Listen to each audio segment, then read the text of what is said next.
Amigas y amigos, sean todas y todos bienvenidos a Gente de Hoy. En esta oportunidad tenemos a un gran amigo de esta casa. Se trata del síndico del municipio Carrizal. Él es abogado, Jesús Eduardo Alfonso Ramírez. Bienvenido. Gracias. Además es especialista en derechos humanos, tiene una larga trayectoria académica y está preparado para hablar del tema que queremos abordar hoy, que es un tema que pareciera muy simple, pero realmente está lleno de aristas y complejidades que de alguna manera inciden de manera directa al respeto o a la vulneración de los derechos humanos. Bienvenido, Jesús Alfonso, gracias por estar aquí y darnos parte de ese tiempo tan valioso al frente de la sindicatura. Por cierto que muy orgullosos las autoridades de la alcaldía señalan que nunca has perdido un caso. Bueno, eso ha sido producto de un esfuerzo de investigación, porque antes que todo yo pienso que el profesional debe ser un buen investigador, y una de las cosas que nos hace falta en nuestro país es fomentar la investigación. Sí, Cuando tú tienes una situación problemática, tienes que empezar a reunir los elementos, a formar parte de buscar, la búsqueda de la información para después construir la solución del problema. Así es, bueno, como estábamos comentando inicialmente, los derechos humanos son inherentes a la persona humana, a la dignidad humana, y están relacionados íntimamente con la función policial, porque precisamente el sujeto activo, es decir, quien infringe o puede cometer un delito considerado derechos humanos, son los funcionarios públicos. En este caso, pues el policía, que tiene directamente la función de controlar el ámbito criminalístico, etcétera, y atacar de manera directa a las personas que pueden estar infringiendo la ley, tienen unas normas que, pues, a partir del 2009 están bien decodificadas, que deben cumplir a través de lo que se llama el uso progresivo y diferenciado de la fuerza, y este es el tema que vamos a hablar con nuestro invitado. ¿Cómo se conceptualiza esta expresión en Venezuela? Fíjate una cosa, el uso progresivo y diferenciado de la fuerza policial, o lo que es denominado UPDFP, viene a constituir la forma como el funcionario policial va a actuar en la calle. Acuérdate que la policía es un cuerpo civil armado, pero se deja la concepción vieja del policía represivo para ser un policía más que todo mediador, un policía que se acerque más a la comunidad, más no que se aleje, que interactúe con la comunidad.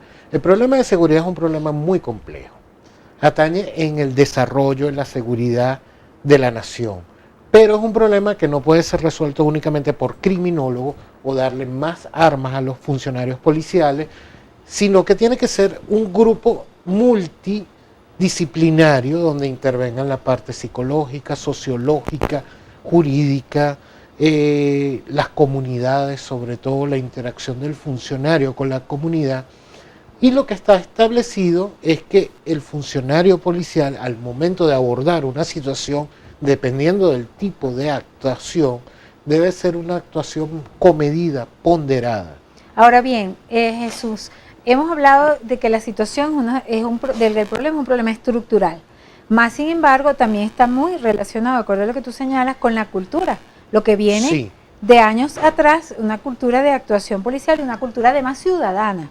¿Cómo abordar un tema tan profundo, tan complejo y además de eso, que es tan determinante para la paz del país? Fíjate una cosa, uno de los puntos fundamentales es la educación. ¿Tú te acuerdas cuando anteriormente en el metro de Caracas tú entrabas y decías no pise la raya amarilla, esto, el otro, y constantemente te lo iban diciendo, la persona ya se iba adaptando? Fue un ejemplo de hecho de ciudadanía, ¿no? Eso que se hizo en el metro de Lo Caracas. que pasa es que ahorita hay una pérdida de valores, hay una desvalorización de la sociedad. Que ahora no se da en el metro, no entiendo por qué. Ya la vida, por ejemplo, no vale menos que un celular, por ejemplo.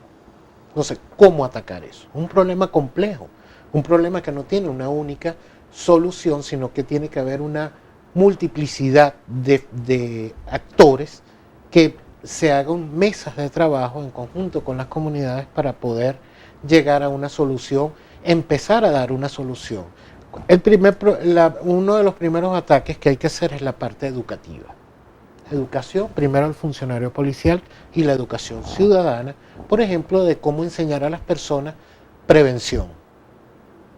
Ahora, en el caso específico del uso progresivo y diferenciado de la fuerza, que es una actuación implícita del funcionario policial, ¿cómo educarlo? ¿Qué se está haciendo en nuestro país? Hay una resolución del ministerio que establece el uso progresivo y diferenciado de la fuerza policial en la actuación y desempeño. Esto es una compilación de resoluciones, y está la resolución número 88 del 19 de marzo del 2010, y fíjate que te habla de una escala de actuación entre el ciudadano y el funcionario policial, ¿no? Empieza el funcionario policial desde la parte de la mediación. O sea, entra el funcionario. Es como una pirámide, ¿no? Sí, es como una pirámide de acuerdo a la situación que se presente, es cómo va a actuar. Claro, siempre se ha enseñado a la policía a ser una policía represiva. Con este nuevo modelo policial cambia la situación. Sí, de la hecho, policía, siempre recuerda, mira, párate, dame los papeles, no sé qué. Esa es otra. Ajá. Yo voy a poner un ejemplo bastante gráfico. Estás en un punto de control. Vamos a poner que en un punto de observación. Y el funcionario párese a la derecha. Primero tiene que decir buenas tardes o buenos días, ciudadano. Permítame los papeles. Bueno, si me estás hablando etimológicamente, voy a agarrar todos los papeles que tengo en el carro y se los voy a dar. Esos son los papeles. Pero usted me está vacilando. No, pero tú me estás diciendo papeles. Una cosa distinta es solicitar la documentación del vehículo. Y hay una ciudadano, por favor, su documentación.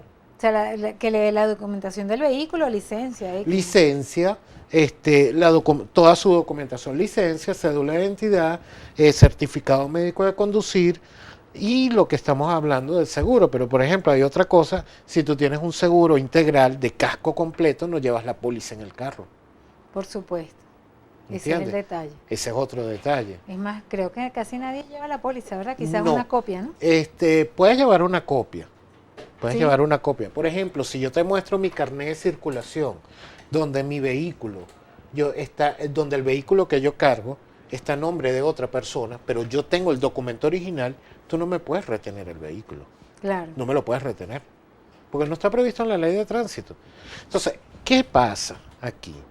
Es una forma y una manera de educar el funcionario educar saber sus a la límites ciudadanía, y sus posibilidades en el ejercicio, y la ciudadanía también conocer sus derechos y sus deberes. Exactamente. Porque fíjate, una de las enseñanzas ahorita es que nosotros debemos tener conocimiento. La falta de valores viene por la falta de conocimiento.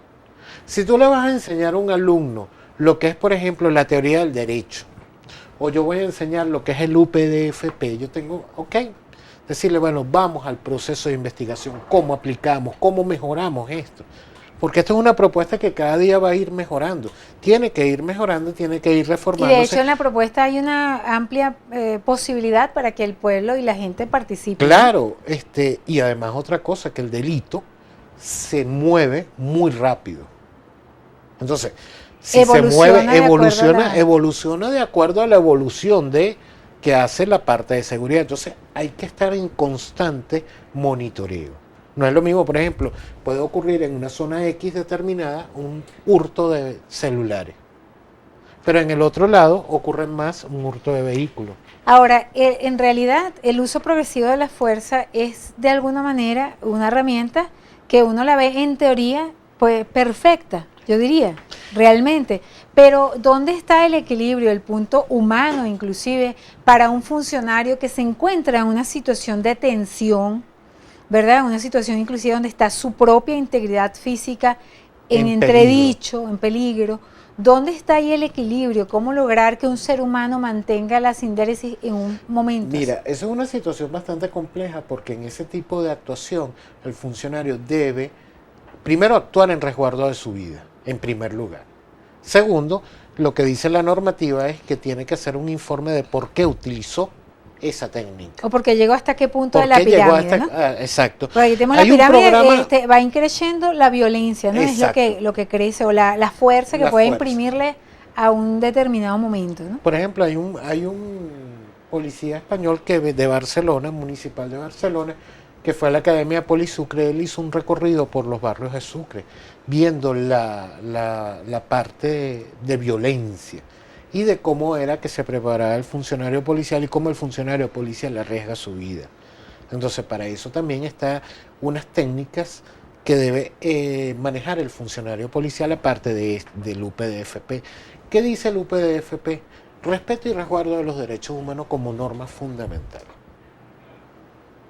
Claro, y eso está basado específicamente en la función pública. Claro, porque por ejemplo, si tú vas a proceder a la detención de un ciudadano, a inutilizarlo, que era lo que sucedía en las manifestaciones públicas, ya lo tenías inutilizado, porque tú le vas a dar con la cacha del arma, porque tú le vas a dar con un palo, si ya tienes inutilizado. Entonces ahí es un uso desproporcionado. Ahora, he escuchado en diversos escenarios a funcionarios policiales casi que de manera quizá un poco recriminatoria. Dice, bueno, si ustedes quieren que nosotros protejamos los derechos humanos de los delincuentes, ¿dónde están nuestros derechos humanos? En la próxima parte de este espacio, la respuesta de nuestro invitado del día de hoy, el doctor Jesús Alfonso, quien por cierto dentro de poco va a dar clases en la UBA, aquí en los Altos Mirandinos. Sí. Así que prepárense los alumnos. ¿Ah? Seguimos con nuestro invitado en la próxima parte, no se alejen de nosotros.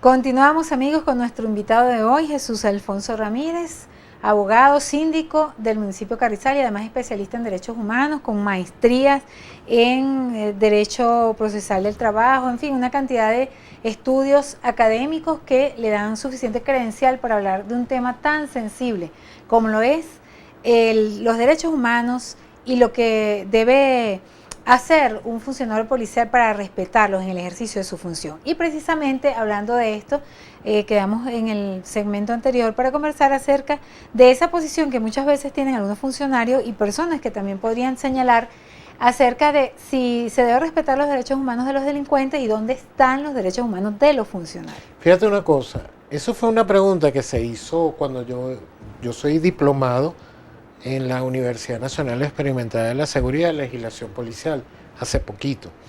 Y una de las cosas cuando estábamos interactuando en clase era eso, que le estábamos preguntando a un comisionado jefe, mire jefe, pero el problema es que tenemos, bueno, tuve que agarrar el lenguaje policial. Coloquial, acá. Le estábamos preguntando cómo es eso, la situación, que si tenemos que resguardar los derechos humanos de los delincuentes y dónde están los derechos humanos de la policía.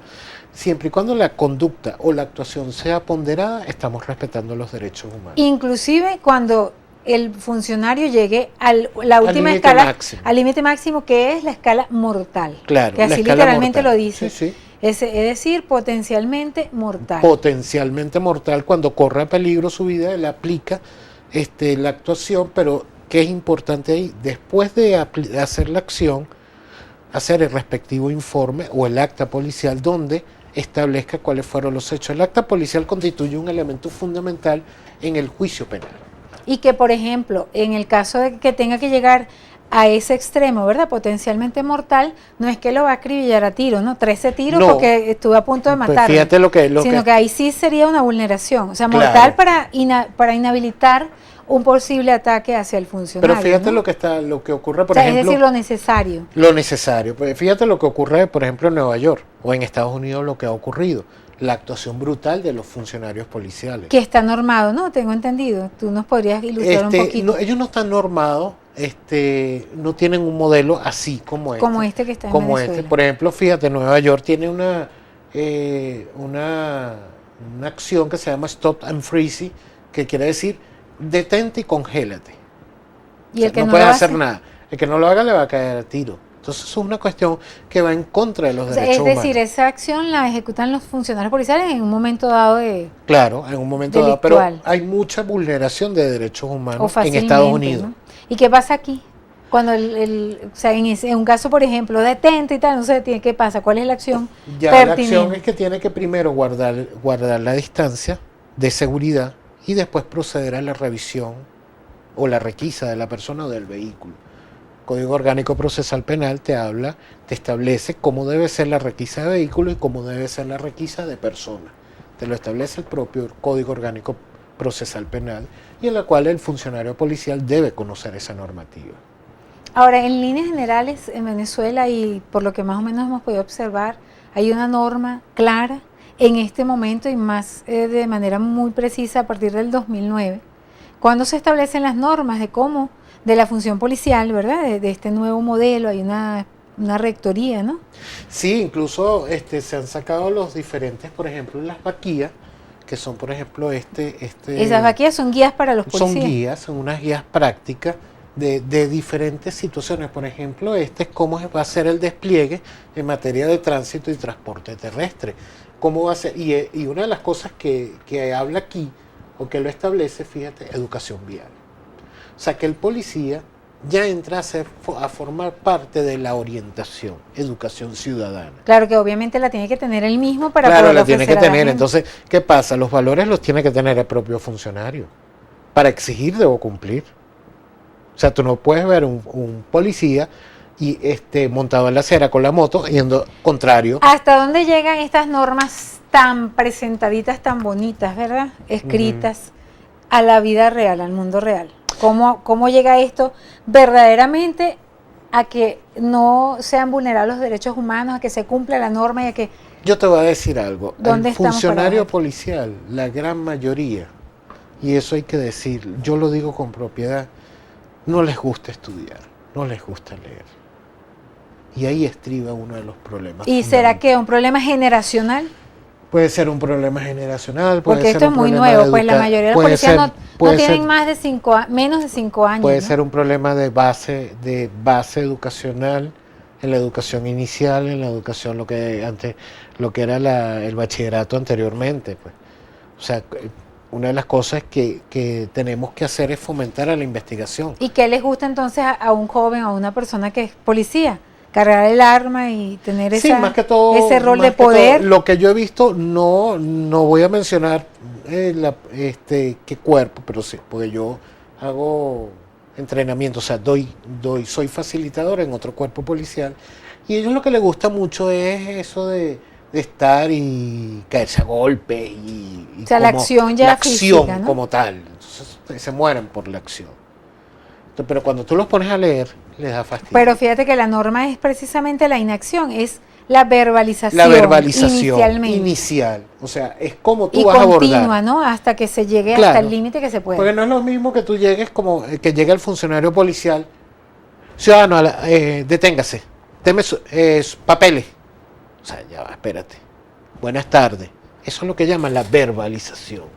Y eso sí se y es lo que habla la presencia policial. Están obligadas en las policías municipales a ofrecer esta información, a que aunque no le guste, tiene que leérsela, un seguimiento de estos manuales. Todo esto está en internet.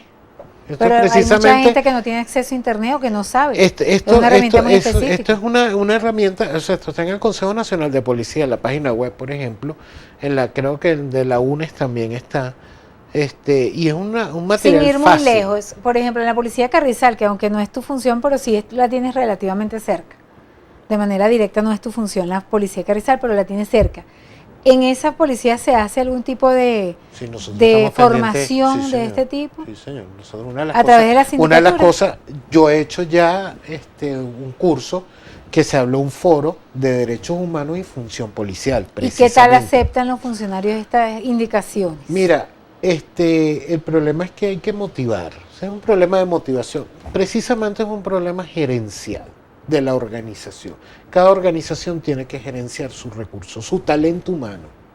Ahí la dirección es fundamental, en todo caso. La gerencia, porque entonces la gerencia tiene que convertirse en motivador, aparte del horario tan extremo. O sea, tú tienes que tomar en cuenta varios factores para, por ejemplo, está establecido en la ley del Estatuto de la Función Policial como derecho y deber del funcionario policial. Es un derecho capacitarse y un deber. Ahora, con toda esta cantidad de normas, Jesús, ¿por qué hay tanta violencia en Venezuela? ¿Por qué todavía se genera tantas cosas que uno dice, Dios mío, aterrado por tantas cosas que pasan feas, muertos, más de 50 muertos, o sea, una cosa loca? Dar una apreciación concreta sería como algo muy difícil, porque es un problema muy complejo. Es un problema sumamente complejo. Primero, pérdida de valores. Una de las cosas fundamentales. Ya se han perdido los valores. ¿Cómo es posible que la vida valga menos que un teléfono celular? Escasez. Tú ves en los mercados cómo la gente se cae a golpes por un kilo de harina pan. Cuando no encuentras el producto. Y llega. Entonces la gente hace la cola, discute. Claro, esos son niveles de violencia, pero... Llegan a ese tipo de nivel. Y la falta de educación sobre ese aspecto de violencia. O sea, si nosotros, por ejemplo, queremos mejorar la parte, por ejemplo, la parte del ecosistema, debemos mejorar la parte de los derechos humanos, enseñar, educar. La educación es un proceso fundamental. La investigación para mejorar o dar nuevos conocimientos es un aspecto fundamental. Porque un ser humano sin conocimiento es un ser humano que se va a dejar llevar por cualquier teoría que le digan. Ahora, esto es así y se va. En un país armado hasta los dientes, como está Venezuela. Porque vamos a estar claro que aquí en la mayoría de las casas hay un arma por lo menos. Sí.